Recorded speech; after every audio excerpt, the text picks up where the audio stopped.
बिस्मिल्लाहिर्रहमानिर्रहीम।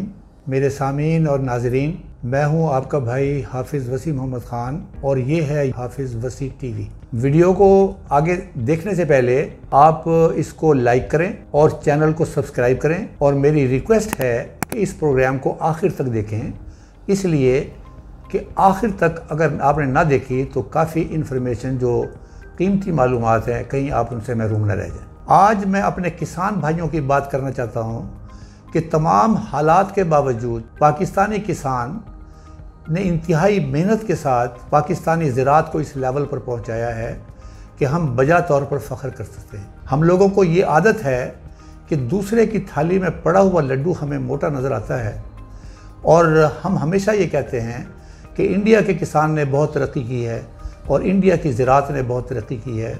कभी आप जाकर वहाँ पर देखें, पूरे एक साल से दिल्ली का घेराव किया हुआ है किसान बिरादरी ने, इसलिए कि जो सहूलियात उनको मुयसर थीं वो पाकिस्तानियों को कभी भी मुयसर नहीं थी।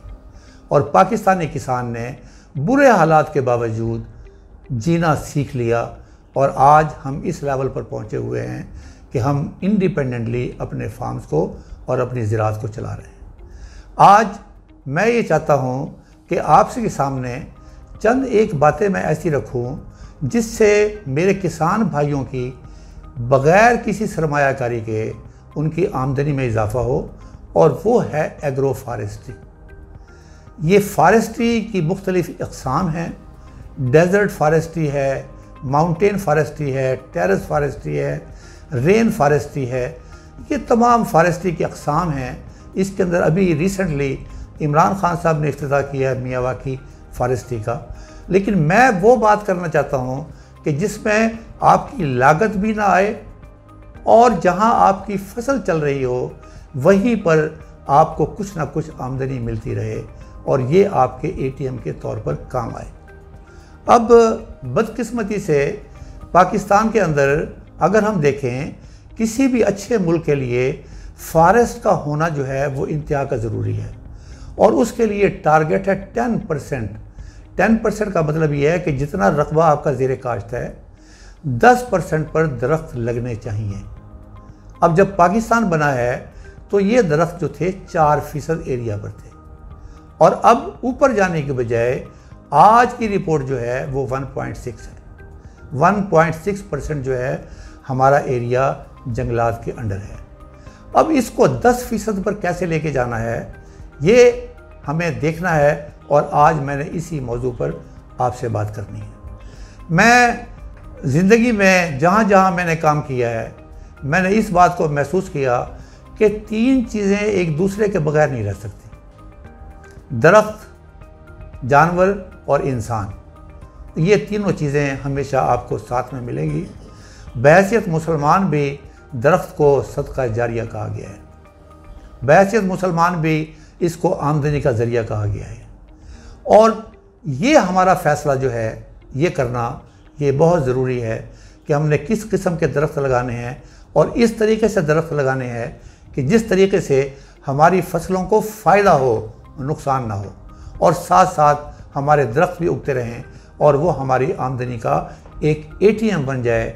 जिस तरह जानवर पालने वाले मवेशी पाल हजरात के पास एक एटीएम होता है और वो ये है कि कभी कट्टा बेच दिया, कभी बछड़ी बेच दी और कभी ऊँट बेच दिया और कभी बकरी बेच दी, तो वो उसके पास उसके घर के अंदर मौजूद है हर वक्त। तो ये दरख्त भी जो आप अगर लगाएंगे, इस तरीके से लगाएंगे कि ये एग्रो फॉरेस्ट्री का जो सिस्टम है उसका एक हिस्सा बनकर सामने आए, तो फिर इंशाअल्लाह ताला ये एक और आमदनी का ज़रिया बन जाएगा। आप कपास भी लेते रहें, आप मकई भी लेते रहें, आप गन्ना भी लेते रहें, वो तो आपको पैदावार देनी ही देनी है। अब मैं 3-4 चीज़ें जो रिसेंटली हमने देखी है वो हमने ये देखा है कि बारिशें ज़्यादा होनी शुरू हो गई हैं, गर्मी बढ़ गई है, सर्दी कुछ घटती जा रही है, टेम्परेचर ऊपर हो गया है। एक और लफ्ज़ एक नया आया है, स्मॉग। और स्मॉग जो मैंने पहले बात कही है कि हम लोगों को गलत फहमी है कि दूसरे की थैली में पड़े हुए लड्डू को हम मोटा हमें नज़र आता है कि हम यही समझते हैं कि इंडिया के अंदर बहुत काम हुआ है। तो मैं आपको बताता चलूँ कि लाहौर के अंदर जब स्मॉग का नवंबर के महीने के अंदर जब अटैक होता है और ये गुजरांवाला के अंदर भी होता है, तो सबसे ज़्यादा बुरी हालत जो है वो दिल्ली की होती है। अगर वहाँ दरख्त लगे हुए होते तो ये कैफियत ना होती। अब हमें क्या काम करना है? हमें ये काम करना है कि अपनी फसलों के साथ हमने अपने दरख्तों को भी लगाना है और अल्लाह ताला की इस दी हुई नेमत से हमें पूरा फ़ायदा उठाना है। अब ये दरख्तों की सिलेक्शन और दरख्तों के लगाने का कि कुछ प्रोटोकॉल्स हैं, अगर हम उन प्रोटोकॉल्स का ख्याल रखें तो फिर ये हमारे लिए आमदनी का बहुत अच्छा ज़रिया बनेंगे। और क्लाइमेटिक कंडीशन की जो चेंज है, जो ऑक्सीजन की कमी हो रही है, टेम्परेचर ऊपर बढ़ रहा है, सैलाब आ रहे हैं, ये दरख्त जो हमारे लगाने का जो मामला है ये हमें 10% तक ले जाने के अंदर मदद देगा और साथ ही साथ इन चीज़ों को भी नॉर्मल करने के अंदर मदद देगा। तो मैं समझता हूँ कि हमारे पास अल्लाह ताला ने बेशुमार ऐसे दरख्त दिए हैं जो हमारे माहौल के अंदर बहुत अच्छे पल सकते हैं। मैंने अपने घर में एक दरख्त लगाया हुआ है, उसका नाम है बकैन। ये आज से 10 साल पहले लगा था और सुबह के वक्त हम उसके जो पत्ते झड़ते हैं हमें उसकी सफाई बाकायदगी से करनी पड़ती है। अब चूँकि उसकी ट्रिमिंग, उसकी कटाई, छदराई हम बाकायदगी से करते हैं तो लिहाजा उसकी एक शाख जो है वो दाएं वाले घर में और एक शाख बाएं वाले घर में पहुंची हुई है। अब बाएं वाला जो घर है वो जो खातून खाना है, जो हमारा दोस्त है उसकी बीवी है, उसका ताल्लुक ज़िम्मेदार घराने से, और जो लेफ़्ट साइड पे जो घर है उसके अंदर जो खातून है उसका ताल्लुक ट्रेडिंग फैमिली से है। अब जो दोस्तों से बात होती है वो बात ये होती है कि जो ज़िम्मेदार घराना है वो खातून सुबह सुबह हमें दुआएं देती है कि पत्थर गिरते हैं तो उसके ज़हन में ये बात बैठी हुई है कि इससे बरकत होती है।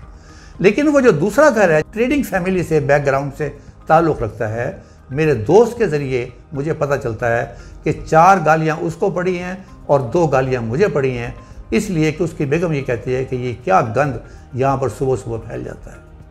तो मैंने उससे यकीन दिलाया है कि आने वाली सर्दियों के अंदर ये वाली शाख जो उसके घर की तरफ जा रही है मैं कटवा दूँगा। अब मैं ये बताना चाहता हूँ आपको ये गंद क्या है। ये गंद अगर आपके खेतों में लगा हुआ हो एक लाइन के अंदर और ये मुसलसल पत्ते आपकी ज़मीन में गिर रहे हों, आप जानते हैं कि ये बेहतरीन खाद है। इससे नामियाती जो हमारे यहाँ ऑर्गेनिक मैटर की कमी है वो इससे ऑटोमेटिक पूरी हो जाती है। इसका मतलब ये है कि हम एक दरख्त की बात नहीं कर रहे, मैं दरख्तों की पूरी लाइन की बात कर रहा हूँ। और वो ये है कि आपका 5 एकड़ का ब्लॉक है, 10 एकड़ का ब्लॉक है, 20 एकड़ का ब्लॉक है, एक तरतीब के अंदर आप दरख्त लगाएं और वो दरख्त जो हैं वो शरकन खरबन लगेंगे। और उसके दरमियान में किसी ज़माने में होता था कि 20 फुट का फासला दरमियान में रखना चाहिए, लेकिन जिस तरह अमरूद किसी ज़माने में अच्छे ज़माने के अंदर 1 एकड़ में 200 होते हैं, अब आजकल 24 होते हैं, उसको कहते हैं हाई डेंसिटी। तो लिहाजा वो दरख्त अब 20 फुट की बजाय 10 फुट पर अगर लगें तो आप ज़रा हिसाब करें कि ये आपको जाकर ये 22 दरख्त एक लाइन में बनेंगे। और अगर 5 एकड़ की लाइन में है तो 5 से ज़रब दे लें। अब ये दरख्त दोनों तरफ लगे हुए हैं, 220 फुट लंबाई है और 190 फुट चौड़ाई है। तो इस सारे को अगर आप देखें और इसमें 10-10 फुट का फासला रखें तो आप देखेंगे कि आपके पास अल्लाह ताला ने कौन सी एक और चीज़ नेमत दे दी। अब ये दरख्त जो हैं इसका ज़मीन के साथ, इंसान के साथ और जानवरों के साथ और क्लाइमेट के साथ एक बड़ा गहरा ताल्लुक़ है। मैंने दरख्त लगाया है, अब वो दरख्त की जड़ें जो हैं वो ज़मीन को पोरस करती हैं। यही हमारा प्रॉब्लम है कि पानी नीचे नहीं जाता, वो ज़मीन को पोरस करती हैं। और आजकल एक बड़ी चीज़ चल रही है गड़ोवे, अर्थवर्म, कि जिस ज़मीन के अंदर अर्थवर्म ज़्यादा होंगे वो ज़रख़ेज़ ज़्यादा होगी और ये दरख्त के नीचे वाला जो साया होगा वहाँ आपको अर्थवर्म की जो प्रोडक्शन है वो ऑटोमेटिकली वहाँ पर ज़्यादा होती जाएगी। तीसरा, इन दरख्तों में जो आप सिलेक्ट करेंगे इसमें बेशुमार दरख्त वो हैं जो लेग्यूमिनस हैं। लेग्यूमिनस का मतलब ये है उनकी जड़ों के अंदर कुछ बैक्टीरिया हैं जो ऑटोमेटिकली नाइट्रोजन को एब्जॉर्ब करते हैं और उसको फिक्स करते हैं। इसका मतलब ये है कि आपकी यूरिया की ज़रूरत वो भी कम हो जाएगी। तो ये इसके साथ साथ एक आप ये भी बात याद रखें कि जब दरख्तों की लाइन लगी होगी और अगर शिमाल से हवा आ रही है या जनूब से हवा आ रही है तो आप अंदाज़ा कर सकते हैं कि जो आपकी अंदर वाली फसल है वो काफ़ी महफूज रहेगी। इन दरख्तों ने एक बाड़ का काम देना है। अब इन दरख्तों के अंदर आप कौन कौन से लगा सकते हैं? जब आदमी अपने ट्रेडिशन के साथ अपनी रिवायात से अलग हो जाता है तो वो आदमी हमेशा जलील ख्वार होता है। हमने वो दरख्त लगाने शुरू कर दिए हैं जिनके पत्ते नीचे नहीं गिरते, जिसको डेसिडुअस कहते हैं। ये पतझड़ का एक मौसम होता है। जैसे मैंने बकैन की बात की है, गर्मियों के अंदर सब्ज अंधेरा और बड़ी छांव गजब की वो ये देता है, और सर्दियों के अंदर सारे पत्ते झड़ जाते हैं और पूरी सूरज की जो रोशनी है वो आप तक पहुंचती है। तो ये अल्लाह ताला ने इस इलाके के लिए कुछ दरख्तों की सिलेक्शन की। अब ये एक बात तय है कि अगर आप कोई भी फसल लगा रहे हैं साथ में इसको भी फसल के तौर पर लगाएं। ये सोचकर लगाएं कि मैंने लगाना भी है, मैंने इनकी देखभाल भी करनी है, मैंने इनकी छंगाई भी करनी है। ये सबसे इम्पॉर्टेंट काम है कि दाएं बाएं जाने वाली शाखों को मैंने काटते रहना है। किसी आदमी की ड्यूटी लगानी है या मैंने अपनी ड्यूटी लगानी है कि मैंने इसकी देखभाल करनी है। और दूसरी बात यह है कि जब तक ये 10 फुट के ना हो जाएं उस वक़्त तक वहाँ पर भेड़ें तो चर सकती हैं, वहाँ पर गायें और भैंसें आ सकती हैं, लेकिन बकरियों का दाखिला हमें ममनू करना पड़ेगा। अब ये 3-4 काम हैं जो हमें करने हैं, एंड दैट्स ऑल। अब मामला ये आता है कि कौन कौन से दरख्तों की ऑप्शन है मेरे पास सिलेक्ट करने के लिए। अब पाकिस्तान के अंदर जब मैं देखता हूँ मुख्तलिफ इलाकों के अंदर मुख्तलिफ दरख्तों की कुदरती तौर पर आपको पाए जाते हैं, आपको मिलते हैं। वहाँ पर डेजर्ट एरिया के अंदर आपको यूफोर्बिया मिलेगा, आपको सुहाजना मिलेगा, आपको श्री मिलेगा। और जो आप इस एरिया की तरफ आते जाएंगे जहाँ पानी भी है और ज़मीन भी ज़रखेज़ है और मैदानी ज़मीन है, तो वहाँ पर आपको टाली मिलेगी और आपकी कीकर की मुख्तलिफ़ किस्में मिलेंगी जो बहुत ऊपर जाती हैं। उसमें एक कीकर की किस्म है जिसको अकेशिया नीलोटिका कहते हैं और उसका नाम है अम्ब्रेला ट्री। वो ये कहते हैं कि जब बारिश हो तो आप नीचे खड़े हो जाएं, वो बारिश का पानी नीचे नहीं आता। अब ये कुछ दरख्त हैं और दरख्तों की सिलेक्शन के अंदर 3-4 चीज़ों को मुझे हमेशा अपने मद्देनज़र रखना चाहिए।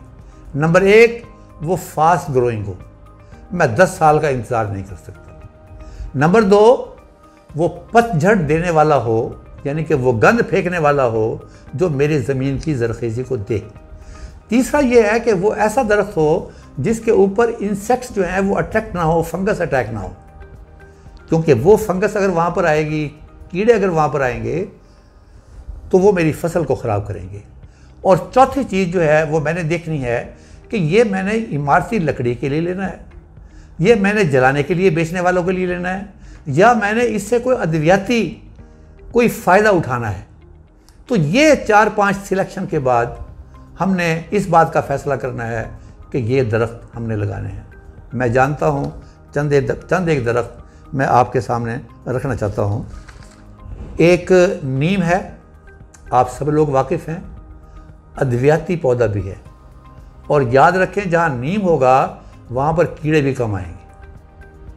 और नीम का जो साया है, और इसकी साया बहुत गज़ब का है, बहुत ठंडा साया है और बहुत ऊपर जाता है, कोई काटने की जल्दी नहीं है।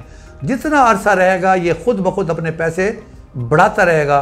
वो जो मरकज़ कौमी बचत वाला कि आप 5 साल के बाद लेंगे तो ये पैसे होंगे, 10 साल के बाद लेंगे तो ये पैसे होंगे, और 20 साल के बाद होंगे तो ये पैसे होंगे, एक नीम है। ये आपके जानवरों के भी काम आता है। जिन जानवरों को बादी होती है, शाम को आध पाव इसके पत्ते तोड़कर और उसको कूट के और उसमें थोड़ा सा काला नमक मिला के आप उसको मुंह में डाल दें, ये सारी बादी शादी ख़त्म हो जाएगी। इंसानों के लिए भी इसके अंदर ये बरसात में निम्बोलियाँ इसकी आती है, इसका जो फ्रूट आता है, वो ये कहते हैं कि ये खून साफ़ करने के लिए इससे बेहतर चीज़ आयुर्वेदिक में कोई नहीं है। कि बच्चों को अगर आप बरसात में ये खिला देंगे तो ये पित्त और फुंसियाँ नहीं निकलेंगी। इसी के साथ इसकी एक छोटी बहन है, इसका नाम है एजेड्रेक्टा इंडिका। इसकी छोटी बहन है, उसका नाम है बकैन, और उसका नाम है एजेड्रेक्टा मीलिया। तो वो भी आप लगा सकते हैं। एजेड्रेक्टा मीलिया जो है ये साल्टी एरिया में भी हो जाता है और फास्ट ग्रोइंग भी है, और इसके साथ भी वो फ़वाइद हासिल हैं जो नीम के दरख्त में हमें हासिल होते हैं। तीसरी चीज़ अम्बलतास है। ये अब अद्वियाती पौधा है, दरख्त, पौधा नहीं करें, दरख्त। ये भी बिल्कुल उसी तरीके से जाएगा। और अगर आपको पता है कि आपके इलाके में कोई हकीम है तो वो उनकी जो फली हैं वो तोड़कर आप उनको बेच भी सकते हैं, और लकड़ी तो इसकी पैदा होनी ही होनी है। सिंबल सबसे बहुत अच्छा दरख्त है, ये इसकी डिमांड भी बहुत ज़्यादा है, और जितना अरसा ये लगा रहेगा उतने ही ज़्यादा आपको इसके पैसे मिलेंगे। एक दरख्त सुहाजना, इसका बहुत शोर मचा हुआ है। लकड़ी इतनी मजबूत नहीं होती, लेकिन पत्ते, इसकी जड़ें और इसकी जो फलियाँ हैं ये खाने के काम आती हैं, दवाई के काम आती हैं। You can enjoy a lot. ये बाकी तमाम काम करेगा कि मौसम को भी ठीक करेगा, आपकी सेहत को भी ठीक करेगा। इसी तरीके से लसूड़ा, जामन, शहतूत, ये तीनों जो दरख्त मैंने नाम बताए हैं आपके जाने पहचाने, और अगर आपने लाइन पे लगाए हैं और ये आपने बेचने भी नहीं है, जो दाएं बाएं लोग, बच्चे आकर खा जाएंगे वो आपको दुआ देंगे। ये उसका फ़ायदा है। जामन के ऊपर एक दरख्त के लिए कोई ठेकेदार नहीं आएगा, लेकिन अगर आपकी पूरी लाइन लगी हुई होगी तो लोग वहाँ पहुँचना शुरू हो जाएंगे और वो आपको फल के पैसे देंगे। और जब जामन की लकड़ी को अगर आप काटना चाहें किसी मुसीबत के वक्त, वो फिर भी आपको पैसे देगी। अर्जुन एक दरख्त है, और इंडिया में तो ख़ास तौर पर इसकी परस्तिश करते हैं, लेकिन एग्रीकल्चर यूनिवर्सिटी के अंदर जो अर्जुन के दरख्त लगे हुए हैं और लाहौर में लगे हुए हैं, और जिनकी उम्र 100 साल है, वहाँ पर सुबह सुबह हकीम पहुँचे होते हैं और उसकी छाल को काटते हैं। और उनका कहना यह है कि इस छाल को उबालने से जो पानी मिलता है वो अगर पी लें तो आपकी तमाम शरियानें जो हैं वो साफ़ हो जाती हैं। किसी बाईपास की ज़रूरत नहीं है, कोई कोलेस्ट्रॉल लेवल की ज़रूरत नहीं है, ये सारे मसले आपके हल कर देगा। एक और दरख्त है ईपल। ये भी बड़ा फास्ट ग्रोइंग ट्री है। ये अगर आपने वो बनने के ऊपर लगाया हुआ है तो फिर आप देखिएगा कि ये कितनी तेज़ रफ्तारी के साथ जाता है, और इसके पत्ते बकरियाँ इंतहाई शौक़ से खाती हैं, गायें भी खाती हैं, भैंसें भी खाती हैं। पीलकन, ये हमारा कौमी पौधा है, यहाँ अवेलेबल है ख़ास तौर पर पोठवार के एरिया के अंदर, यानी कि उस एरिया के अंदर जहाँ पानी कम है। और आखिरी पौधा जो है वो सफ़ेदे का पौधा है। मैं उस सफ़ेदे की बात नहीं कर रहा हूँ जिसको आप सुबह भी गालियाँ देते हैं और शाम को भी गालियाँ देते हैं। इसकी एक किस्म है पॉलीब्रैक्टिया। मैं अब आपको वैल्यू एडिशन की तरफ लेके जाना चाहता हूँ। इसके पत्तों को हॉपर में डाल के और इसमें से इसेंशियल ऑयल निकाला जाता है, और ये तमाम खांसी और नज़ला और ज़ुकाम की दवाएं उससे बनती हैं। खुदा करे आप कोई अपनी कोई सोसाइटी बनाएं, कोई फार्मर्स ग्रुप बनाएं, गवर्नमेंट इसमें मदद दे कि इसका इसेंशियल ऑयल किस तरह निकाला जा सके। ये शुगर मिल की फैक्ट्री नहीं है जिसके लिए आपको करोड़ों रुपए चाहिए। ये एक छोटा सा प्लांट है कि आप अपने फार्मर लेवल पर, यूनियन काउंसिल लेवल पर आप लगा सकते हैं, और वो ये सारा साल ये इसके पत्ते आते रहते हैं। ये पतझड़ वाला नहीं है, ये पतझड़ वाला पौधा नहीं है। इसके जो पत्ते हैं अल्लाह ताला ने बनाए हैं, और उसके अंदर एक चीज़ रखी हुई है जो केमिकल रखा हुआ है, ऑयल रखा हुआ है, केमिकल नहीं ऑयल, और वो ऑयल जो है वो खांसी, नज़ला, ज़ुकाम की दवाइयों में बेहतरीन कारआमद चीज़ साबित होती है। तो मेरी आपसे गुजारिश ये है कि आप अल्लाह ताला की इस नेमत से फ़ायदा उठाएं। हमेशा आप ये ना सोचते रहें कि मैंने गंदम लगानी है और गंदम के बाद मैंने कपास लगानी है और कपास के बाद मैंने गन्ना लगाना है और गन्ने के बाद मैंने मूंजी लगानी है। तो ये ज़रा थोड़ा सा बाहर निकलें। एक वक्त में आप कई काम कर सकते हैं कि आप फसल भी आपकी मूंजी की लग रही है, आपकी कमाद की भी लग रही है, आपकी गंदम की भी लग रही है, कपास भी लग रही है। एट द सेम टाइम ये एक और फसल है, ये एक और फसल है, और वो फसल जो है वो आपका ATM है और वो आपका मरकज़ कौमी बचत है। तो मुझे यकीन है आपको कोई सवाल अगर पूछना हो तो मैं हर वक्त हाजिर हूँ। मेरा व्हाट्सएप नंबर ऊपर चल रहा होगा, आप ऑडियो मैसेज भेज सकते हैं। व आखिर दावाना अनिल हम्दुलिल्लाहि रब्बिल आलमीन।